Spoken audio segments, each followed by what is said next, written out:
আমার নাম reverend Edward জামান। আমি মানিকগঞ্জ এসেম্বলিজ অফ গড চার্চের সভাপতি এবং ঈসা মসিহের চার্চ এর পাস্টর। আপনি আজকে কি আয়োজন একটু বলবেন আমাকে? আজকে আমাদের আয়োজন হয়েছে প্রার্থনা, প্রভু যীশু খ্রিস্টের যে জন্মতিথি উপলক্ষে সেটার প্রার্থনা সভা আছে। আমাদের প্রীতিভোজ আছে, আমাদের সাংস্কৃতিক অনুষ্ঠানও রয়েছে। যদি একটু বলতেন আপনাদের বড়দিন উপলক্ষে যীশু খ্রিস্টের যে হ্যাঁ, আচ্ছা, ধন্যবাদ প্রশ্ন করার জন্য। যা আসলে বড়দিন অন্যান্য দিনের চেয়ে যে আলাদা তা নয়, কিন্তু এর বড়দিন এটার একটা বিরাট একটা তাৎপর্য রয়েছে। তাৎপর্য সেটা হলো যে এই স্রষ্টা সৃষ্টিরূপে এই পৃথিবীতে এসেছিলেন সমস্ত মানুষের পাপের কাফারার জন্য, প্রায়শ্চিত্ত ভোগ করার জন্য। তিনি সেই দরিদ্র বেশে তিনি এসেছিলেন, সে বেথলেহেমের গোয়ালঘরে। তিনি সেই মানব সেবার জন্য তিনি এসেছিলেন। আমার যে আদম হাওয়া থেকে গুনাহ করেছি সেই গুনার মাফের জন্য ঈসা মসিহ তিনি এসেছিলেন, আমাদের পাপের জন্য মৃত্যুবরণ করেছিলেন, কবরস্থ হয়েছিলেন, 3 দিনের দিন আবার জিন্দা হয়ে তিনি বেহেশতে চলে গিয়েছেন এবং তিনি আবার এই পৃথিবীতে আসবেন। আপনাদের এই মানিকগঞ্জ জেলাতে আপনাদের ধর্মাবলম্বী কি পরিমাণ লোক রয়েছে? আমাদের মানিকগঞ্জ সদরে 40 থেকে 45 জন এরকম বা 50 জনের মতো লোক রয়েছে, খুবই কম, কিন্তু আমাদের জেলায় কয়েকশো লোক রয়েছে। এই আয়োজনকে ঘিরে সরকারি কোনো সহযোগিতা বা সরকারের পক্ষ থেকে কোনো শুভেচ্ছা পেয়েছেন কিনা? হ্যাঁ, হ্যাঁ, অনেক, অনেক। আসলে আমি আগেই বললাম যে আসলে আমাদের এখানে মানিকগঞ্জ সদরে খুবই অল্প সংখ্যক লোক। কিন্তু আমি ধন্যবাদ করি সরকারের তরফ থেকে আমাদেরকে যথেষ্ট পরিমাণে তারা সহযোগিতা করেছেন।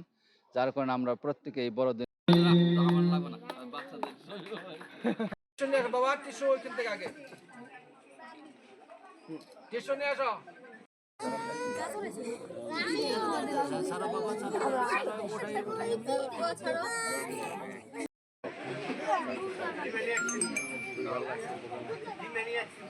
সাধারণ জেলা প্রশাসকের সদস্যগণ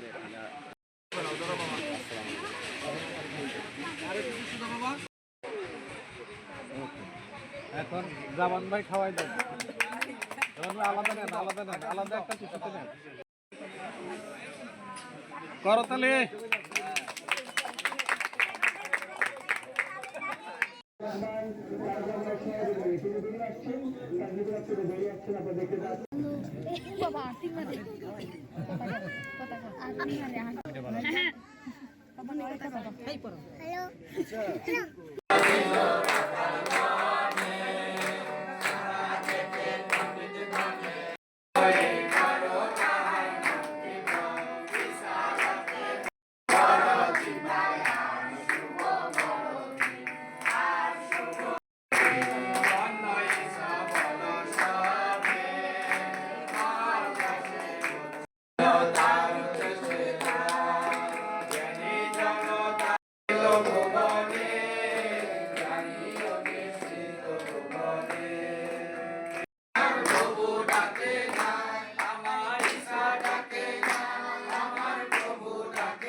Happy birthday.